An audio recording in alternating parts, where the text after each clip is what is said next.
All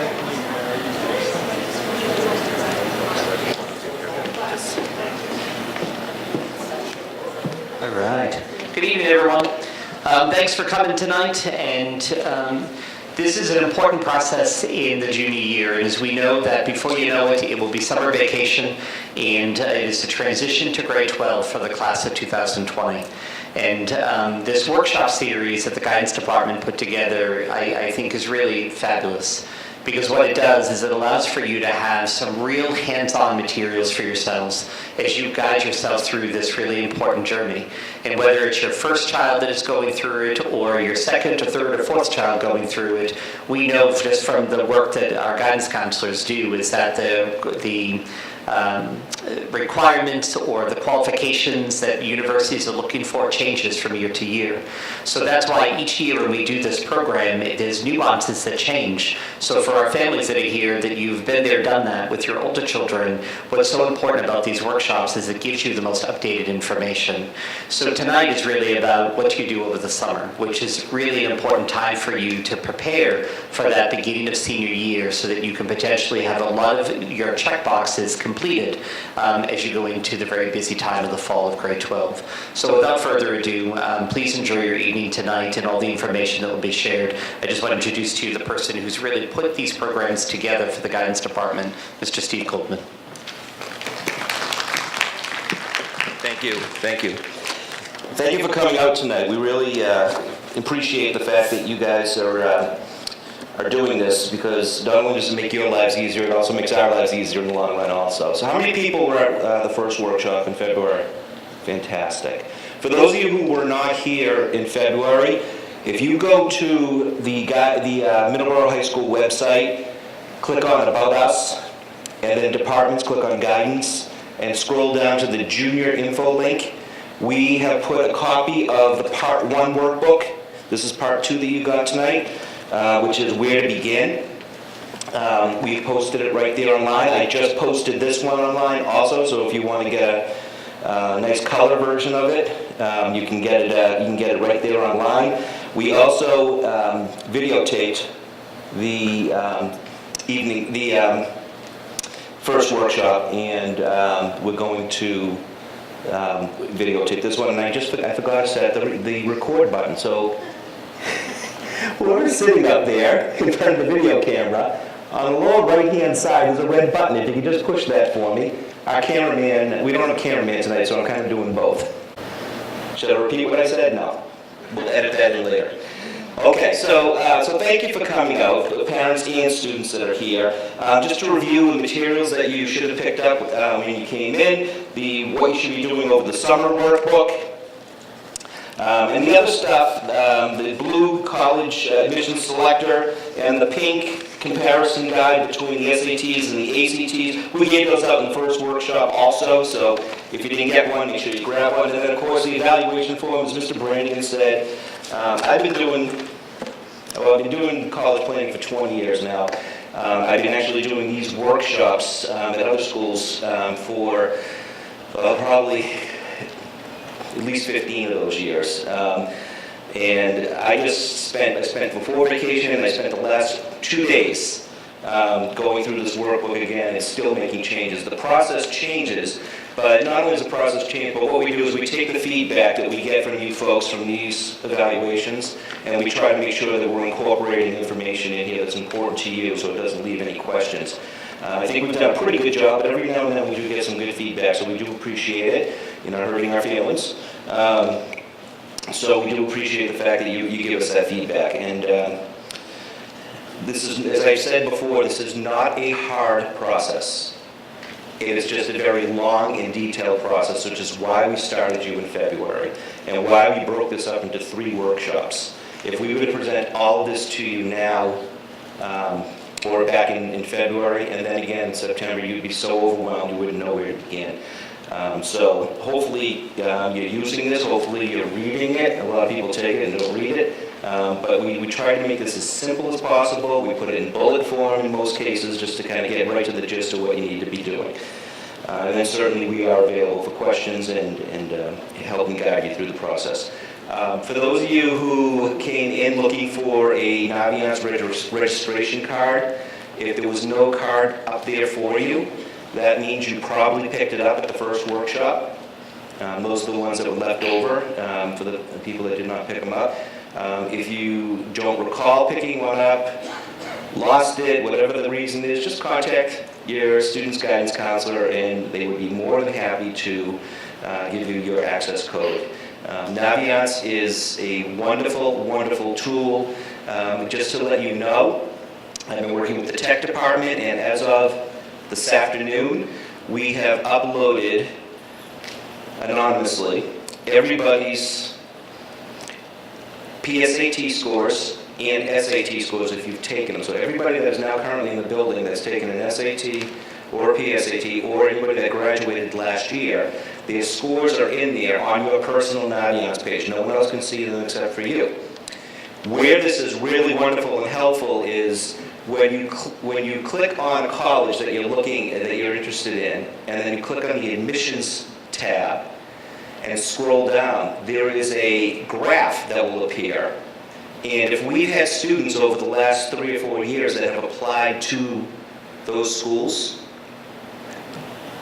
their results will be anonymously posted on there as either a green check, which means they got into the college, a red X, which means they got rejected or denied, and then there's different types of wait list markings in there also. And then it will also plot the student that is looking it up based on their current GPA and their either their PSAT or SAT scores, whichever one they've taken most recently. So if you're surrounded by a bunch of green checks, you know that's a pretty realistic school. If you're above all green checks, you know that's a safety school. If you're surrounded by red X's, it's a stretch.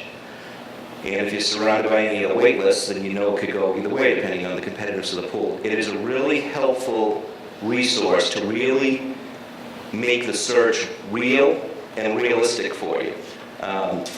So it's a very expensive proposition to apply at college. You want to make sure that if you're applying, that you stand a chance of getting in, and it's not a long shot before you even send in that application. So if we have time later on, I'd be happy to demonstrate that to you. My hope tonight is to do a little lecture and make this more interactive and discussion-based. Really trying to answer questions. We're gone in June, and there's not going to be anybody here to answer any questions for you. So we're really going to try to answer as many questions as we can between now and then. And then when we come back in September, we'll have part 3, which is the nuts and bolts of applying at college.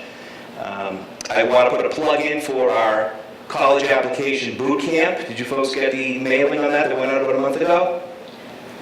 How many people are thinking of going or sending their students? Excellent. I would highly, highly, highly recommend doing that. Nobody wants to be in here in the middle of the summer. That includes the guidance counselors. But you talk to anybody that's gone through that boot camp, and they will tell you it was well worth the $75 and well worth the time that they put in. They had their essays completed and proofread and solid essays ready to be loaded into their applications. Ms. Davis is the teacher that works tirelessly with those students to make sure that those essays are perfect. And then the last day is spent with the guidance counselors opening up the Common App account. And for those of you who don't know what the Common App is about over 700 colleges now that subscribe to one application called the Common App. So if you were applying to schools that are on the Common App, it's one application, it's one essay, rather than have to fill out a whole bunch of individual ones. Now, not every school is on there, so the reality is you may still have to fill out some applications, but we would highly recommend you using the Common App if you have more than one school that's subscribing to it. You don't get any additional points using the school's application over the Common App. If the college did not like the Common App, they would not put their name on it. So, and they want you to use it because it's easier for them too, because everything gets submitted and put into a nice electronic file form. So we'll talk more about Common App as time goes on. So why don't we scroll ahead here and look at the junior timeline. Now you have a timeline in your first workbook that brought you up to April. And hopefully you've had a chance to knock off a few of the things that were on that list. Anybody get to visit colleges during the April vacation? Very good, very good. If you can schedule some visits between now, well, colleges are getting out in a couple of weeks, but it's always nice to see the schools with students on campus. The reality is you may have to do some in the summer, and that's okay. It's just not quite the same without a lot of students on campus. But you can always do follow-up visits in the fall also. But try to get on campus so you can compare and contrast, because everybody looks happy and smiling in the pictures that you're looking at online. And it's, it's never a rainy day there, and you want to really be able to see the college for what it is and get a feel for it. Nothing beats the visit. And so, April, you're here. Congratulations. And then we go up to May. How many people have registered for the May SAT? Fantastic. If you have not registered for the May SAT, we strongly recommend that you take the June SAT. You should get one SAT under your belt in the spring of your junior year. The deadline to register for the June one is coming up. It's the first week in May, and the dates, we'll see the dates in a minute as we move through the book. You can consider taking the ACT test too if you're interested, and the deadline to register for that is May 3rd. We are not a test center for the ACTs. Bridgewater State is, and there's plenty of other schools in the area. When you get on their website, you can pick the closest one if you choose to. You do not need to take both the SAT and the ACT. Most of our students take the SAT, and some of them do choose to take an ACT. We'll talk more about that in a minute.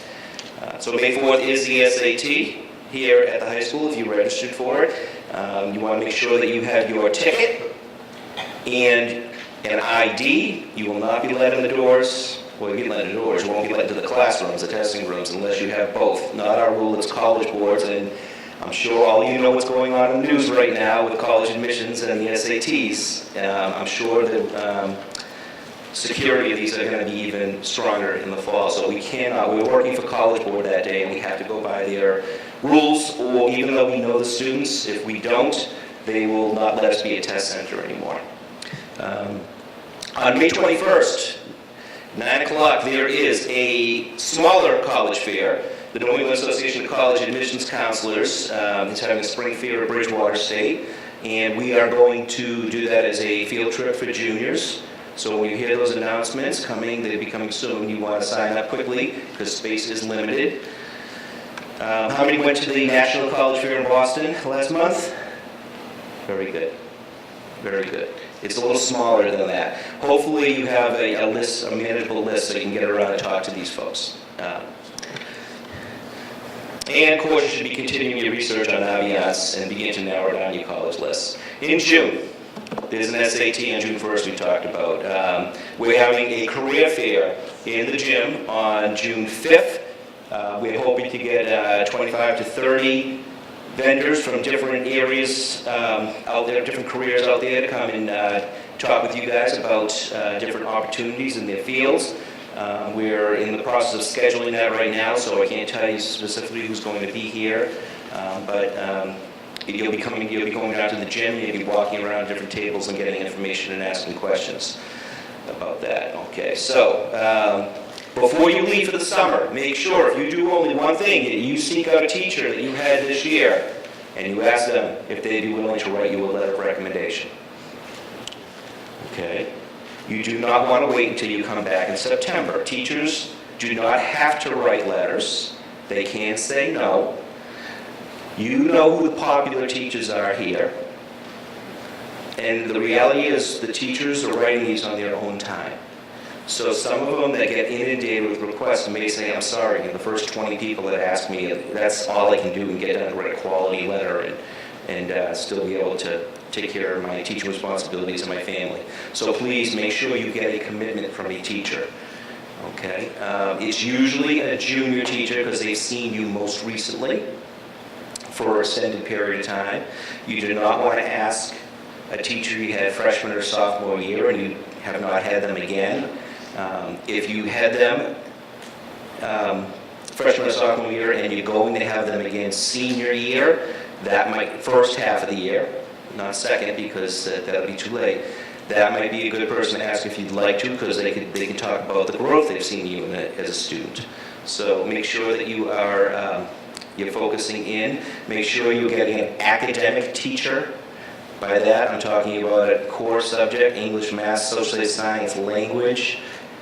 If you're thinking about going into art or anything related to that, then an art teacher would be fine. But you don't want to ask an art teacher or a gym teacher or any of those elective teachers to write recommendations if it's not something that you're thinking about going into. Okay, there's nothing wrong with those subjects. I love those subjects, but you want to make sure that you're representing yourself in the academic classroom. Okay, 1 to 2 recommendations is all you're going to need. It is not a contest of who submits the most. In fact, admissions counselors get a little frustrated when you throw in extra stuff, because schools like UMass Amherst had, I think it was 50,000 people that applied. If each person just put one additional piece of paper in, it gets a little frustrating for them. So you see what they're asking for, and you do not send more than what they're asking for. If you have an issue with that or concern, contact the admissions office at that college and ask them if it's okay to send something else. But Notre Dame got so frustrated several years ago with students not following directions and putting extra letters in, they actually put in their application, we want 2 letters of recommendation. If you send us more than 2, we're writing in your file that you do not follow directions. I see a lot of jaws dropping right now. You're just thinking, hey, whatever, just send it, throw it in there and use it, don't use it, whatever. But you don't want to do something that might have a negative consequence for you. So just follow the process and call and ask questions or talk to your guidance counselor. So any questions about the letters of recommendation? Okay. Do not seek out your teachers during class time. That's a good way to really aggravate them, and then you probably don't want them to write a letter for you after that. Make sure you ask your guidance counselor any final questions before you leave for the summer. And again, if you're interested, think about the ACT. There's a June 4th deadline for their July 13th test. And most importantly, keep up your grades. In July, continue to visit colleges. You can start roughing out a draft of your essay. There's an ACT test in July. Review and update your teacher recommendation, guidance counselor recommendation, and activity sheet. This, respectively, there's 3 different ones, and we're going to go over those tonight. Start checking to see if the colleges you are applying to have posted their fall 2019 freshman applications. Set up an online account with the colleges you are applying to and with a common application. And most importantly, type the email address and the password that you used in your cell phone so you do not forget it. I'm going to say it again. Type the email address and password you used into your cell phone. We cannot help you if you don't remember those. There is no phone number to call a common app. So please, and once you set up an account, you cannot set up another account. So it is vitally, vitally important, okay? Most of our students use their school email address, okay? They use their school email address. How many of you check your school email? How many got the email I sent out today about the reminder for tonight? I see the parents did. It is critical from this point on that you check your school email, even if you're not using it for an application, which I told you you should. It is really important that you check your email because we are sending out constant reminders about things. The seniors will tell you I'm responsible for coordinating the local scholarships here at the high school, and I send out scholarship information all year round. Okay, and if you don't check your email, you might miss out on an opportunity. Okay, and the scholarships are starting to roll in now. I can tell you some people are getting some big money because they took the time to check and to apply for these. So it's really important that you check. I do send them to the parents also. So But please check, there's deadlines for things that are coming up, SAT deadline, registration deadlines. We send out a lot of stuff to the school email. Please use it and check it. Okay, if you are going to go to the boot camp, you do not need to start a Common App. We will do that with you at the boot camp, okay? And you're probably better off because we're going to go step by step with you through that to make sure you don't miss anything and you're answering the questions the way they're intended to be answered. So the boot camps, there's 4 different opportunities for boot camps. There's the week of August 24th. There is a morning session and afternoon session, and then the week of, oh wait a minute, what am I looking at here? I'm looking at the wrong dates. Sorry, week of July 29th through August 2nd. And then August 5th through 9th, there's 2 sessions, a morning session and an afternoon session. So whatever works, if you have a part-time job, whatever works for you. You would register and pay for that in the middle office with Mrs. Degdorf and Mrs. Holmgren. Okay. August, there is an SAT in August if you want to take your second one in August. That's a new one. They did it last year for the first time. But there's also in October or November. So depending on when your application deadlines are, some of them start the 15th of October. Most of the regular decisions don't start until January 1st. We'll talk about deadlines in a few minutes. So you want to kind of figure out when you want to do this. I wouldn't recommend taking SATs back to back. So and what I mean by that is you wouldn't want to take an October and then a November one. College Board's own statistics show that without significant prep in between tests, 2/3 of the people do not show any marked improvement. So it's really important that you try to get some preparation in. Use Khan Academy. How many people here have used Khan Academy? Very good. We just sent something out. Bridgewater State is doing is offering a bunch of SAT prep classes. It's actually a pretty good price. I think it's $300 and something. That's very cheap considering Kaplan charges you about $1,200. So, and it's close by. So that would be a good opportunity also if you have the time to do that. And then you want to verify your prospective colleges that require SAT subject tests. So there's about 75 colleges that require the subject test and another 75 that recommend subject tests. If the colleges you're applying to do not require subject tests, I wouldn't bother taking them. It's another expense.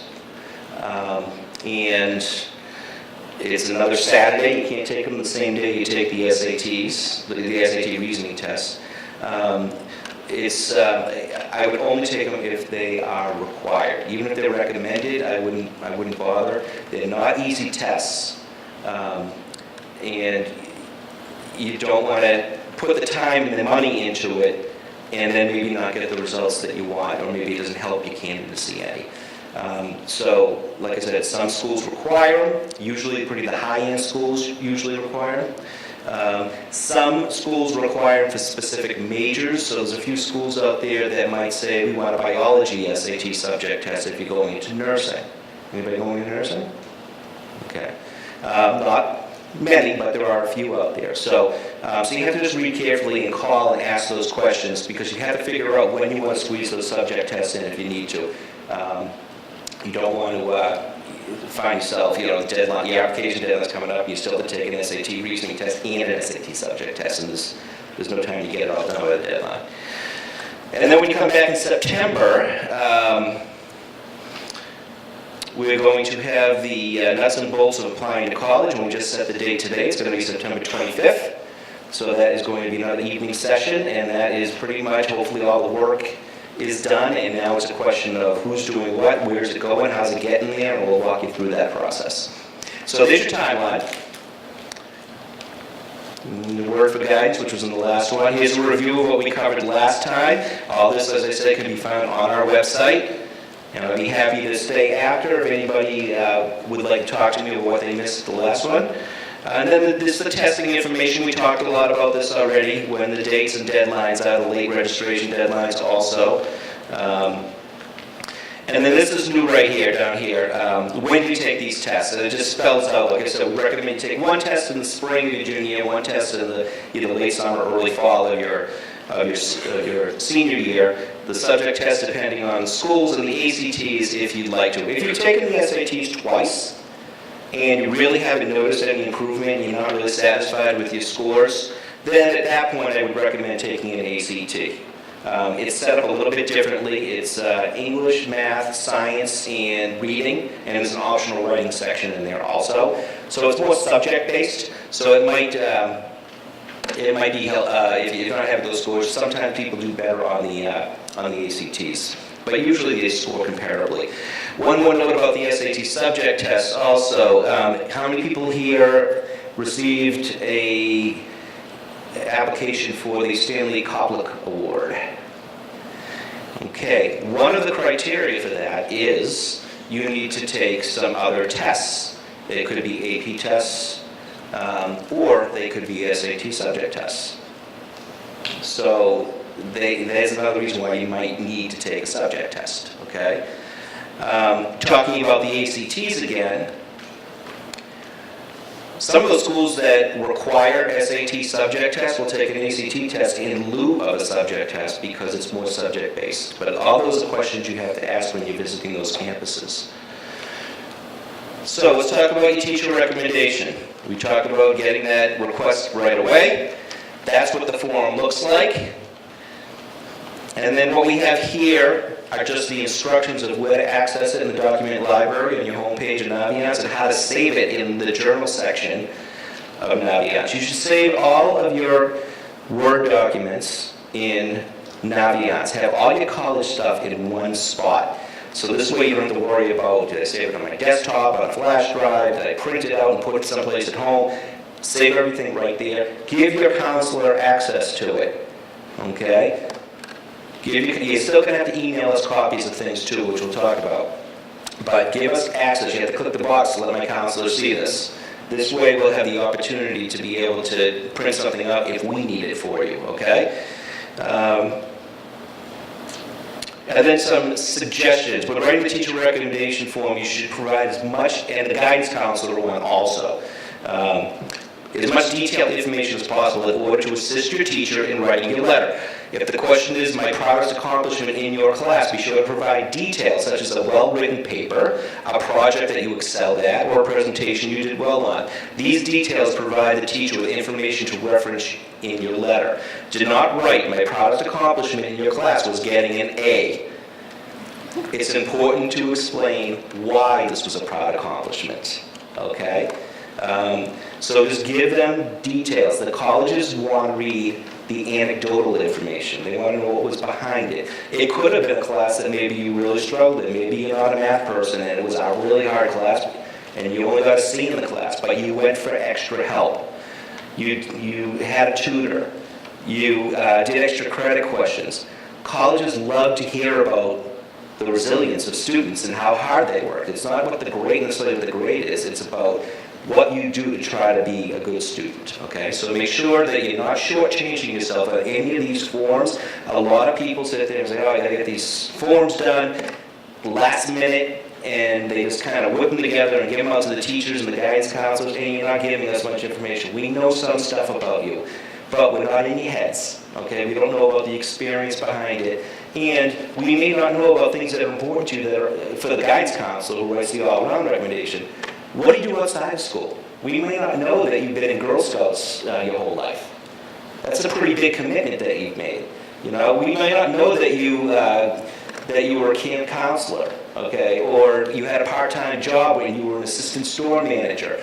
It shows leadership skills. Don't shortchange yourself. That's why we ask you to start filling these out now and saving them, and then go back and add more things as you think about it. This way, by the time you roll around in September, you can just email it to your guidance counselor and you can cross it off your to-do list. Okay, we talked about all that. This is the one for the guidance counselor that you can fill out. It's a little bit more detailed because we write the all-round recommendation. How many people think about asking Brand for a recommendation? Okay, there's always a handful. That's okay.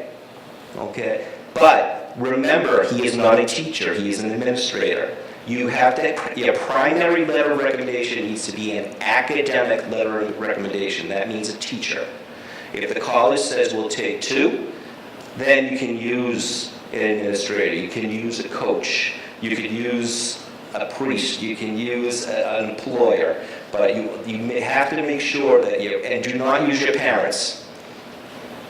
Okay, I've had parents that have written recommendations for their kids. I would hope you wouldn't say anything bad about them.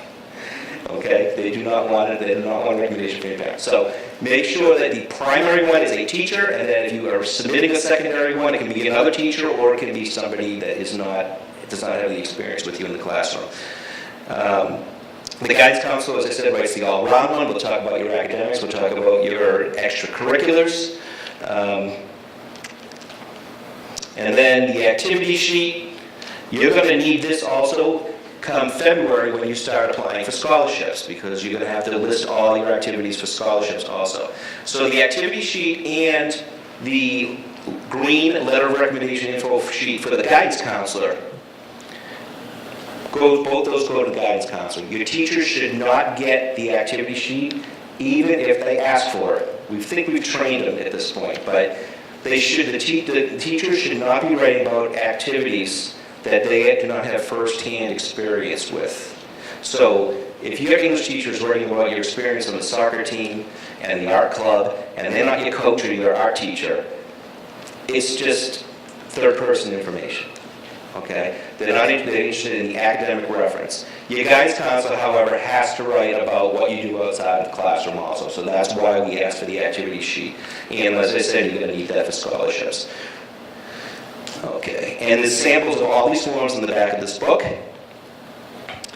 Now, because you guys always shortchange yourself and don't think about some of the things that you've done while you've been here, we've listed all of our clubs in the left-hand column, clubs and activities, and then we've given you some suggestions for out-of-school activities. How many babysitters do we have here? You know how many times I ask students if they've had a part-time job, and they say, well, just babysitting. That's a job with a lot of responsibility. So if that's your job, you put that down as your job. Okay? Now, they're primarily interested in what you've done over the course of the last 4 years. So if you did the Walk for Hunger once in 7th grade and you never did it again, you don't put that on your activity sheet. Okay? But as I said, if you've done Boy Scouts or Girl Scouts or dance or horseback riding or piano lessons, and you've been doing it since you were very young, that shows a long-term commitment to something, so you certainly want to include that on the sheet. The college interview. There's not a lot of colleges that do interviews anymore, especially the large ones. They just don't have the staff or the time to do it. However, if a college is willing to do an interview, take advantage of that opportunity. That scares most people. Okay, but you really should take advantage of the interview, because if they're willing to do it, that means they want to get to know you. If you're looking at small schools, they love to get to know their people. The deans like to get to know their people. They really like to make sure that it's more of a family and community setting. So it's important for you to make sure you take advantage of it. Don't be scared or intimidated. The interview is just as much for you as it is for them. You need to ask some questions of them and find out what they have to offer you, both in and out of the classroom. You're going to be spending a lot of money, regardless of where you go. It's not a cheap proposition. You've got to make sure that you're getting the best bang for your buck, and that the school's going to give you the academic and social opportunities that you're looking for. So it's really important that you take advantage of that opportunity. Come and see your guidance counselor. We can sit down with you and go over the types of questions they'll be asking you, and you should be asking them. And we'll help you get through the process. It is not as hard as you think it is, but make sure you take advantage of it if they have that option for you. So this is how you would set something like that up. Sample questions you might want to ask, sample questions that you might be asked also. So that's a good starting point for you. Now let's get into the application and the admissions. Now's the time to start getting organized. Okay, a lot of this might be on the computer, but you're going to be getting things. You probably already got a lot of stuff in the mail already also, or you might be printing stuff out. Start setting up folders and files. Okay, dedicate a spot in your house where you can set up, and one of the councils I worked with years ago called it the war room. Okay, it's kind of like what they're doing tonight with the NFL draft. All the teams are in their war rooms. You want to make sure you're setting up your spot and you're organized and you have your checklists and you've got your lists of what you like about one school and what you don't like about other schools. I've seen parents and students set up spreadsheets, Excel spreadsheets, and listing all their colleges, and they had columns for the major, the housing situation, the way the college looks, the location, like whether I listen, and they're just kind of checking, they got what I want, they don't have what I want, and they kind of compare it that way. So there's a lot of different ways, but just whatever works for you, start setting those systems up now. Okay? Before your senior year, work on finalizing your college list, complete a rough draft of your essay, complete your teacher recommendation and guidance counselor recommendation, an activity sheet on Naviance. Okay, and here's a quick overview of the process, the application and the fee. The secondary school report is done by the guidance counselor, the recommendations, guidance counselor and teacher, unless otherwise stated by the college. Transcript and school profile is the guidance counselor, and the test scores are the student's responsibility. We don't have access to your official test scores. We can only look at your unofficial scores. We do not have access to official, and most colleges want official scores, so that's on you to make sure, once you know what set of scores or both set of scores you want to send, that you get back into your College Board account and you set up, you indicate which colleges you want to send those scores to.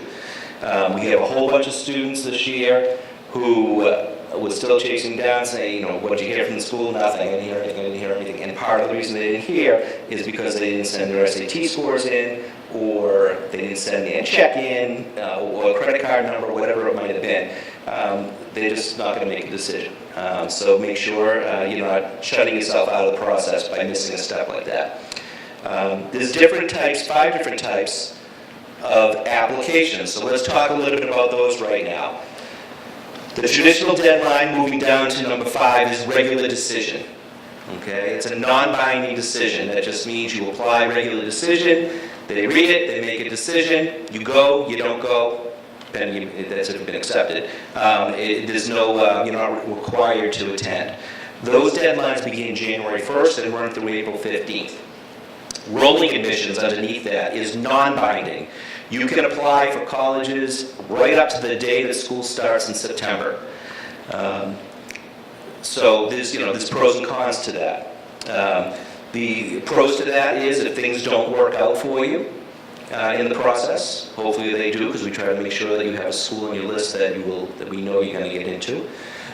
Or if your situation changes, your family is moving all of a sudden, you want to be closer to them.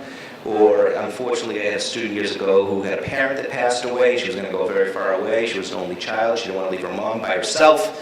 So she wanted to stay a little closer. So there's things that happen sometimes. So the good news is there's always a place to apply to. The bad news is once they fill up, they fill up. So several years ago, Northeastern University used to be a rolling admissions school. So if you applied in January, February, and you had the grades they were looking for, no problem, you're going to get in. All of a sudden, our students were getting rejected at the school I was working at. So we called the admissions office, and we couldn't figure out why our top students were getting rejected. They had switched, they hadn't switched yet. They said they received so many applications in December that they filled up before the year ended. So if it's a school that's really important to you and it's rolling admissions, don't wait saying I got plenty of time. Schools like Massasoit, Bristol Community, Cape Cod, Bay State, those schools aren't going to fill up. But if you're applying to a school that you know is pretty popular, they could fill up. Okay? UMass Dartmouth, I believe, is still rolling admissions. They haven't filled up yet, but that's a school that potentially could fill up if you waited too long.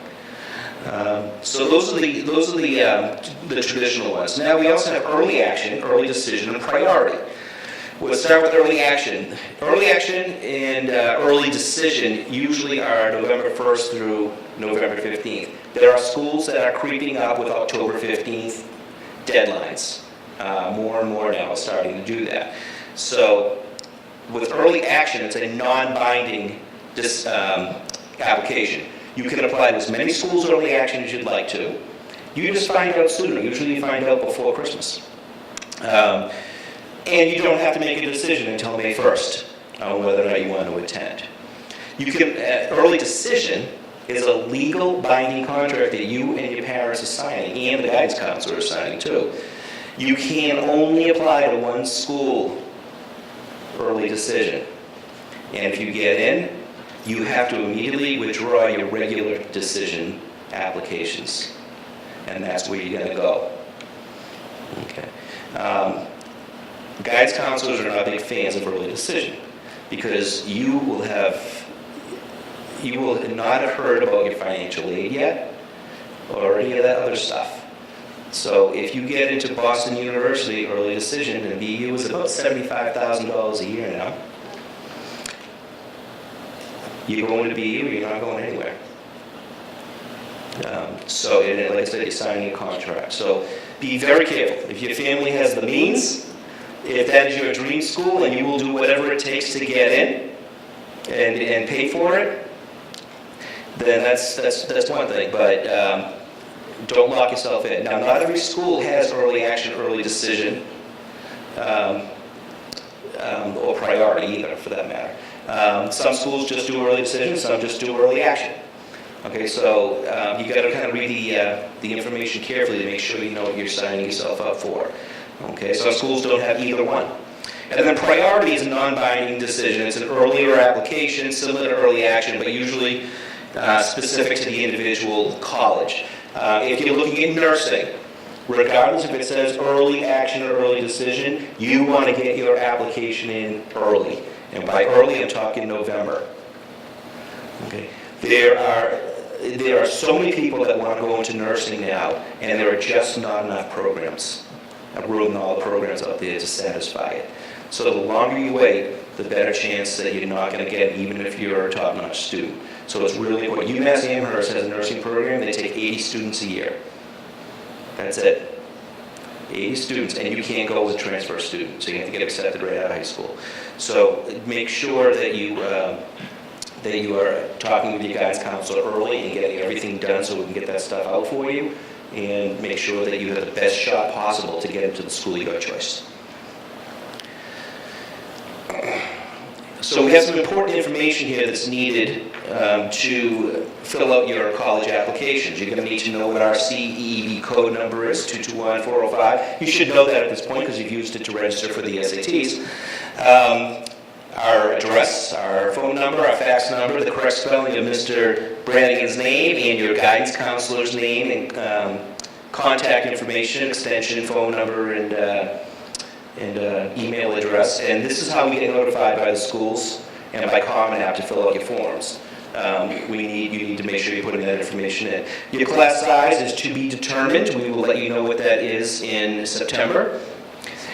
And make sure you put the correct years of attending Middleborough. If you've been here for your whole high school career, you started in September of 2016, and you'll be graduating in June of 2020. Every year, we get a handful of students that put the wrong date down. It looks like they've been in the 5-year plan, so make sure that you are putting the right dates down. And your anticipated graduation date is June 6, 2020. So you're going to need all that information for your applications. The essay. One of the most significant parts of the application package, it offers the college a glimpse into the person behind the transcript. So it's not just a writing sample. It is also an opportunity for you to say, hey, you see my transcript, you see my test scores, you saw my recommendations, but this is what else you get. Okay, so depending on which question you choose, and one of the questions is a topic of your own choice if you're using the Common App. And sometimes that scares people, and some people, thank God. So if you want to kind of give them some insight to who you are, then do that and talk about, and they're looking at your thought process. How did you manage some of these tough situations that maybe you're writing about? So it's a great opportunity for them to gain some more insight to the person behind the numbers. So the application should not be rushed. This is the hardest part of the process. This is the part that should take the longest. This is the part that you should start, get away from for a while, proofread, go back to it, make some edits, get away for a while, proofread again, and keep going through that cycle. But if you sit down for 2 weeks straight at the end after you've done everything else and said, okay, now I'm going to whip this thing out, you're going to be reading things over and over again and not noticing either mistakes, or it's not going to be worded quite the way you want it to. It's the thing that should take the most time in the process, and it's the thing that people end up saving for last. Usually the essay is somewhere between 250 and 500 and 650 words. If you are typing it and mailing an application in, so a few places that do that, it should be double spaced. There's some tips for writing your essay. I want you to go down to the bold one, about 2/3 of the way down. Use proper grammar. Capitalize the beginning of sentences and proper nouns, and use appropriate punctuation. This is not a text message. Okay? And I'm telling you this because for some reason over the last several years, that's the way they're being written. And if you're not going to the boot camp and having Miss Davis go over all that stuff, and that's the way you write, that is not going to be a good impression with the colleges. Okay? Okay, so please make sure that you are taking the time and the care to write a proper essay. It's okay to put humor into your essay if you're a funny person. If you're not known for your humor, this is probably not the time to dabble in that area. But let them get a glimpse of your personality. And this kind of says it all right there. And we see a lot of that. We know you don't do that in English classes. So here are your prompts for the common application. There's 7 actually now. They've added one. So you get different choices to write about. So start thinking about these. You don't have to write your essay right now, but my suggestion is think about experiences where you learn something about yourself, an obstacle or a challenge you've overcome, a person you admire and why. And start jotting down little notes to yourself. So when you start to write that essay, you've got a cheat sheet of information there that can help you kind of start to formulate and put some structure together for it. If you're going to write about a person that you admire, always bring it back to yourself. Make sure that you're telling that admissions counselor is reading that as a result of my experience with this person. These are my values, my beliefs, my goals, my work ethic, whatever it might be. I got a friend of mine that is an admissions counselor at Boston College, and he always tells me I read the most wonderful stories about grandma and grandpa and what wonderful people they are, but it doesn't give me any insight to the student. He goes, we gladly accept grandma and grandpa. So make sure you always bring it back to yourself. And then Common App actually gave us some data this year about which topics were the most popular ones that students wrote about. Upcoming events, we talked about the college fair, the college application boot camps. September 25th, mark your calendars for the nuts and bolts of applying to college. We are not talking about financial aid night, so please don't write on your evaluations that you want more information about financial aid. We have an expert that is coming in to talk about financial aid. We are not experts on financial aid. It is very detailed and it is constantly changing. There's nothing you can do with financial aid until October 1st, when the applications become available. So we have a special night that's planned for that, and they will help walk you through the process for applying for financial aid. And then the scholarship information night is usually the week before February vacation. We put the book online, and we have a night to kind of go over how to access the book and how to apply for scholarships. In the back of the workbook, we have some sample forms. This is what the letter of recommendation for the info sheet for the teacher looks like in real size. And the guidance counselor one. And then the activity sheet, we actually gave you some samples of how to write the information on here. Okay. And then a glossary of terms in the back. That is the workbook. I did it in under an hour. But like I said, I would love to take questions and help you get through anything that you want to talk about. If you want to go over part one a little bit after we answer questions, and you want to stay for that, I'll be happy to stay and go over part one with you. So I'm going to open it up to you. Are there any questions that I can answer for you? I couldn't have done that good a job. I know it's a lot of information. How many of you have kind of gotten through that first timeline from Workbook 1? How many people are a little nervous about that? Don't panic. Don't panic. You can still get through this, okay? You just got to organize yourself, and you just need to start, you can start doing it and not thinking about it anymore. But the timeline isn't cast in stone. It's a guide that will really help make the process easy. The one thing you don't want to do is you do not want to come back in September or October or November or December or February, January, like some students do, and say, where do I begin? That is going to cause stress like you wouldn't believe. You're probably not going to be able to do a thorough job. There may be mistakes or sloppiness that is associated with that, and you may end up at a place that isn't the right fit for you. That's the worst part of it right there. We're giving you so much time, and we are available to help you any way we can. Just ask questions. Read the book. I can't tell you how many students come in, and a few parents call and say, how do I do this? I'm like, did you look at the book yet? We are happy to help you out, but the information is spelled out in the book, and will save you a lot of time. We are certainly able to answer questions for you going along the way. Yes, there's a question over here. What if you have two very different career paths? One, you want to be an artist. The other one, you want to be an academic. Very good question. One profile.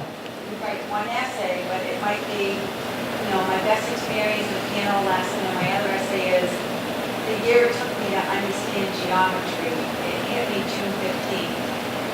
And you submit multiple essays. You submit multiple, you're limited to references. You can cut that. But how do you do the essay? So the question is, what if you have two different career paths that you're thinking about? Let's say you're thinking about art or possibly math. And what do you do with that? And I actually had a student who had a similar situation a few years ago. And they did not know what to do. The essay seems to be the biggest issue with that. And it's not really a big issue, but it seems like it is. I would look at the essay questions, the Common App, if you're using the Common App, look at the 7 different questions and see what best fits your personality, your ability to work hard and achieve and set goals and reach those goals. It doesn't have to be specific to, and that's why I want to be an engineer or a math teacher or an artist. If there's room to say, hey, I have a passion for art and math. Is this a real question, or is this a hypothetical, or is this a serious consideration? Probably hypothetical. Okay. It's more like the mother, they can't make a decision. Okay. The student is driven. Yeah. Sometimes you can tie two things together. And I know it seems very odd trying to tie something like art and math together, but I actually had an art teacher explain it to me once. Art is related to everything. Art is a visual, and math is a visual. Okay? You don't think of it that way because most of us are left-brained. But sometimes you can tie things together. And you can talk about how you see things in math that you didn't see before, just like you do when you're trying to draw a picture. So there's ways of tying things together, or as I said, just highlighting your strengths through a different essay option, and just what will make you a great candidate to go to that school. The most common major is undecided. You do not need to declare your major until the end of your sophomore year in college. So, as far as that goes, when you're doing your college search, you make sure that you have options on both sides of the house. If you're thinking about something math-related or art-related, make sure that the colleges you're applying to have good programs in both of those. Now again, certain programs like nursing, it's very hard to transfer into, so you may have to make a decision on something like that. UMass Amherst, the business school, one of the top programs in the country, the Eisenberg School of Business. And that is very hard to get into also, so you may not get in as from undecided to business if that's a path you want to go. So sometimes you're going to have to make a choice. But there's usually ways to kind of work with those types of situations. That's a good question. Yes, over here. Does Naviance tell you that kind of information, like this school has the seats for nurses? How do you know that? Does Naviance tell you that type of information? You know, does a school only take 80 students into this program? No, unfortunately it doesn't. That's just information that we get as guidance counselors when we're communicating with colleges. So Naviance won't tell you that. It'll tell you the size of the school. It'll tell you how many people live on campus, how many people commute, how many are graduate level students. It'll tell you about housing options. It'll tell you about cost, in-state and out-of-state. It will tell you pretty much everything else. It really breaks it down if you just take the time. So when you click on the schools, you're not going to their website when you're in Naviance. You're not going to the school website. You're actually going to information on Naviance that they put there. And sometimes it's easier because some of the college websites sometimes are kind of hard to maneuver and find out specific information. Naviance is kind of one-stop shopping. We've got the career piece to it. We've got the college piece to it. And then we can load other stuff into it also. Unfortunately, no, they wouldn't tell you that. Over here. We recently toured a college and they said that if you apply early decision, that's private, right? Yeah, early decision, because you had more scholarships. And I couldn't help but wonder if that's really true, because it's already a sure thing, there's the incentive of providing the scholarships. You have a better, okay, so the college, you went on a tour, and the college said if you apply early decision, you have a better chance at scholarships. More scholarships. And more scholarships. I would focus in on better chance, not guaranteed. It's a risk. A lot of colleges say they're need blind, so it doesn't matter what your finances are, but in my experience over the years, they say they're need blind because it doesn't look good if they say they're not. But if they know you're locked in, they kind of have you over a barrel too. So, I would hope they would be ethical about it, but it's not you're guaranteed, it's you have a better chance at it. That's a family decision that you'd have to make. I'd be I'm just very leery of early decision, and most guidance counselors are, because it's just, I had a student from the beginning of her junior year up until May 1st when she made her decision her senior year, who was sure she wanted to go to Penn State. She's a good student, strong student, did really well, and that's where she wanted to go. And she ended up going to Sarah Lawrence. Completely different type of school. And it was because of the visit she took. Luckily, she did not apply early decision, so she had the flexibility. But if I was going to put money on any of my students that year and where they were going to go to school, it was going to be Penn State for her. That's how convinced she was convinced of it. I was convinced of it, and then something changed over a year, 2 years later, something changed.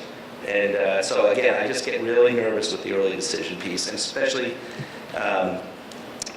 depending on how much the school is going to cost. As a guidance counselor, I never thought I would say this as a guidance counselor. When you go into this field and you start talking about going to schools and working with students, it's like college. And we've been pumping people into college for 40 years. Not me personally, but that's what. And what's happening now is there's a shortage of electricians, carpenters, plumbers, and they make good money. They make really good money. It's a physical job, though. So if you're not into the physical piece, then it's not going to be the right career for you. So going to college, it's necessary depending on the career you're going. You want to go to nursing, you have to go to college. You want to go to engineering, you have to go to college. You want to be a teacher, you have to go to college. But you don't have to go to college for everything. Sometimes there's trades, sometimes there's certification programs. There's a lot of different types of options out there. And what I'm getting at with all this is I'm not trying to say don't go to college. I went to college, and I hope my daughter will go to college someday. But you don't have to pay $70,000 a year to get your education. Okay? The market is so inflated, and I'm willing to bet that it's going to bottom out eventually, because people just can't afford it. Bridgewater State is offering graduate students housing now because they can't fill their dorms. Okay? And that's an affordable college, or more affordable college. People are opting to go to a Mass Associate first, and then doing the mass transfer to Bridgewater at the community college rate, because you're guaranteed that rate for the next 2 years. It's a 40% savings, and you get a good education. Okay? I had a student that was in the top 30-something of the class my first year in Middleborough who did that, and I couldn't figure out why he was going to Mass Associate. He was like, it's just finance. It doesn't make sense. To him, it didn't make sense to do that. I mean, it's nice to have Harvard on your diploma, but you paid an awful lot of money for that, and what are you going to get out of it at the end, okay? Getting name recognition, but how far is it going to take you? So this is a very expensive proposition. I got off my soapbox now. College is important for depending on the career, but be wise about it. You don't have to spend the big money to get a good, solid education.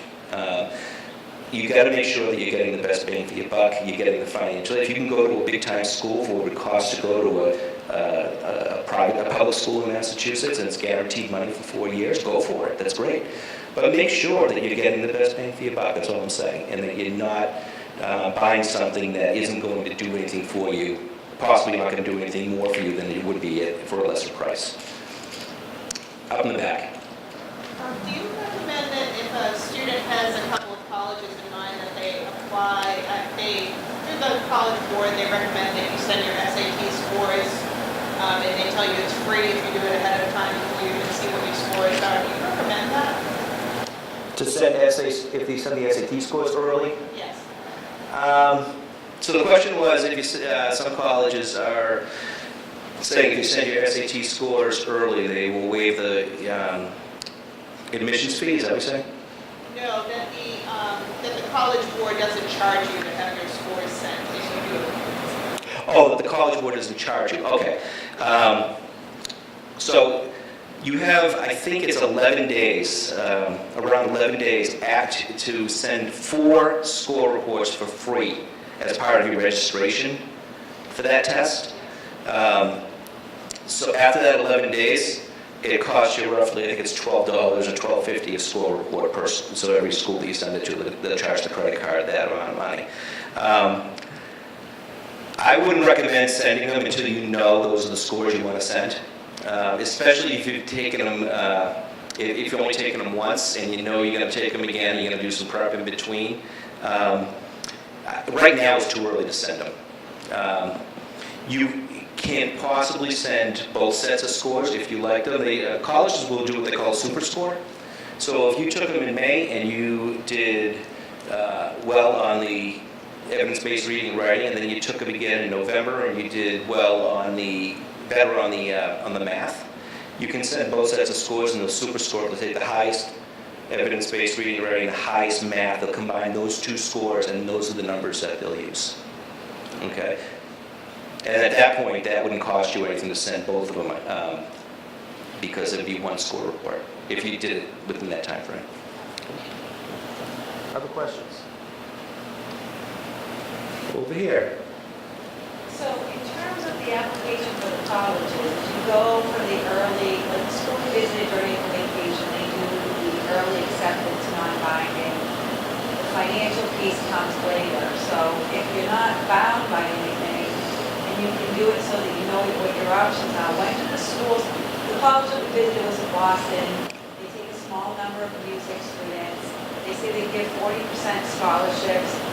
You can be a D student, but if you perform well, you can get into the Boston Conservatory. So they don't care about academics, they don't even want SATs. So, and 40% scholarships are given, which I know maybe BU doesn't give that kind of money because they don't have it available. When do the colleges start telling you what they're going to give you so that you can help your child make a good financial decision? Okay, so when do the colleges tell you what they're going to give you, so you can make a good financial decision on where to attend? Let me say first off, never let cost limit you to the schools you apply to. Okay, unless it's the application fee you're concerned about, because some of them can be $100. If you're interested in a school that costs a lot of money, and you think you stand a chance of getting in there, and it's really high up on your list, apply.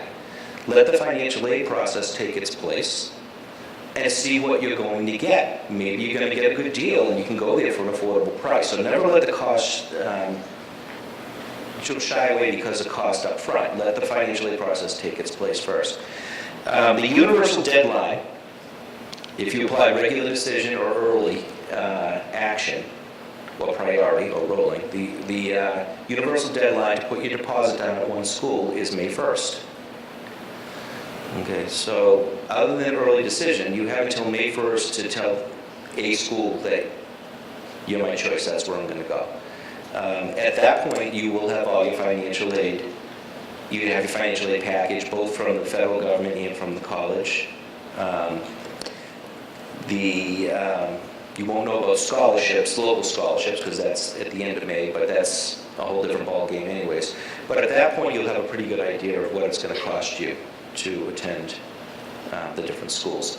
Now, I have had students in the past that have called, or parents that have called, the admissions office and said, listen, this happened at Stonehill a few years ago.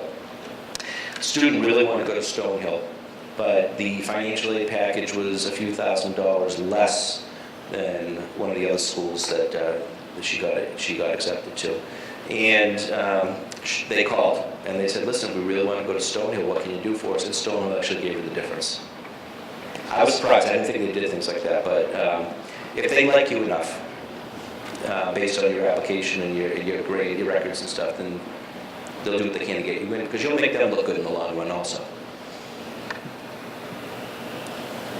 Question or just scratching? Just scratching. Okay. Any other questions? Yes, over here. Will they give you more money if you're applying in January rather than in November because they know you're more desperate to go to school in November than in January because you really have 5 days to do it? So will they give you more money if you apply in January versus earlier because you're going to be more desperate? They know you're more desperate? No. The financial aid process is they don't run out of money in the financial aid process. What ends up happening is it comes to a close eventually, but during the enrollment period, the application period, the money is there, okay? And if you meet the criteria, you're going to get it. Now, what a lot of schools do is they say, you have to have your financial aid form in with your application in order to get the best chance to get additional monies. Okay, so if they're asking for both of those by the deadline, then it's important to make sure you do that, because you don't want to lose out on any opportunity. Other questions?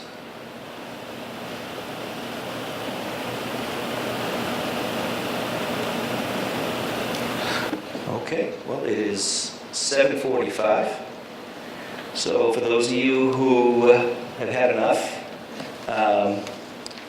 we are done. I want to thank you for coming out. For those of you who would like to stay and talk about the first part of the workshop, the first workbook, we're happy to do that. Before you leave, if you could take out your gold evaluation forms and just give us a little feedback about tonight.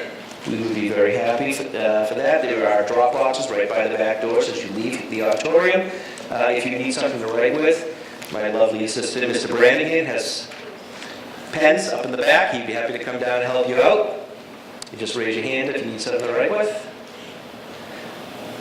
And I just want to thank you for coming out tonight. And please contact us if you have any questions. The more we get done now, the easier it'll be for everybody in the long run. Thank you.